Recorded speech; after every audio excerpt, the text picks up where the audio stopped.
আসসালামু আলাইকুম বন্ধুরা, দেখো আমি একটা নতুন রেসিপি নিয়ে হাজির হয়েছি। দেখো প্রথমে আমি গোশগুলো খুব সুন্দর করে ধুয়ে একপাশে রেখে দিলাম পানি ঝরানোর জন্য। তারপরে আমি বেরেস্তার জন্য কিছু পেঁয়াজ ভেজে নিলাম, পাশাপাশি একটু টক দইও নিয়ে নিলাম, কারণ রেসিপিটার টক দইটা খুবই কার্যকারী। এবং কিছু মশলা ব্লেন্ড করার জন্য পাত্রে নিয়ে নিলাম কিশমিশ, বাদাম, জয়ত্রী, জয়ফল, টক দই আর বেরেস্তা।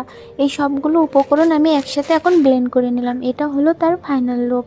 এবং এখন মূল রেসিপিটায় আসি। তার জন্য এখানে দেখো এলাচ, দারচিনি, লবঙ্গ, তেজপাতা আর কিছু দেখো আলু বোখারাও নিয়ে নিলাম। এখন গরম তেলে আমি এগুলো এক এক করে একটু হালকা ভেজে নেব। প্রথমে লবঙ্গ দিলাম, এলাচ, দারচিনি এবং তেজপাতা, এগুলো একটু নাড়িয়ে ভেজে নিলাম।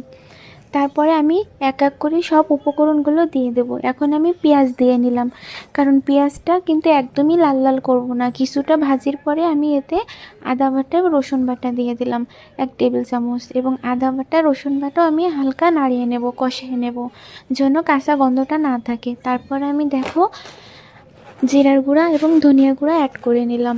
তার পাশাপাশি আমি মরিচের গুঁড়াও অ্যাড করে নিলাম। এটা যে যেমন খাই সেই তেমন পরিমাণ দেবে। তার পাশাপাশি আমি হলুদের গুঁড়াও অ্যাড করে নিলাম। এমনভাবে কষাতে হবে যেন মশলা থেকে কোনো কাঁচা গন্ধ না আসে।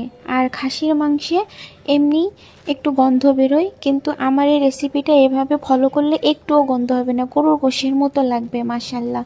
তারপর দেখো আমি হালকা পানি অ্যাড করে তার ভিতরে স্বাদ মতো লবণ অ্যাড করলাম। তারপরে দেখো আমার মশলাটা থেকে শেষে তেল বেরিয়ে এসলো। তারপর আমি সেই পরিষ্কার করা গোশটা মশলার ভিতরে দিয়ে দিলাম। এমনভাবে মাখতে হবে যেন গোশের ভিতরে সব মশলা চলে যায়।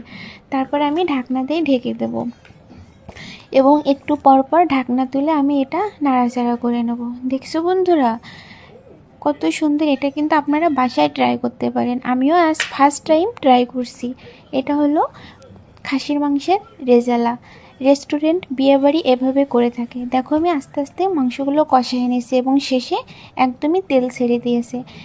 দেখছো বন্ধুরা লুকটা কত সুন্দর আসছে, মাশাল্লাহ মাশাল্লাহ। এবং এটার ভিতরে আমি একটু আলু বোখরা দিয়ে দেব। আর বন্ধুরা এটা কিন্তু একদমই আলাদা রকমের স্বাদ আসে। যেহেতু আমরা নর্মালি গোশ রান্না করি, এভাবে রান্না করলে একটু সবাই তৃপ্তি সহকারে খাইতে পারবে। এবং আমি এই গোশের ভিতরে একটু আলু বোখরা দিয়ে নিলাম। দেখো বন্ধুরা আলু বোখরা দিলে এটার টেস্ট দ্বিগুণ বেড়ে যায়, কারণ এটা টক মিষ্টি, মানে খুবই সুস্বাদু লাগে খাইতে। তারপরে আমি এটা দেখো সেই ব্লেন্ড করা উপকরণটা দিয়ে দিলাম।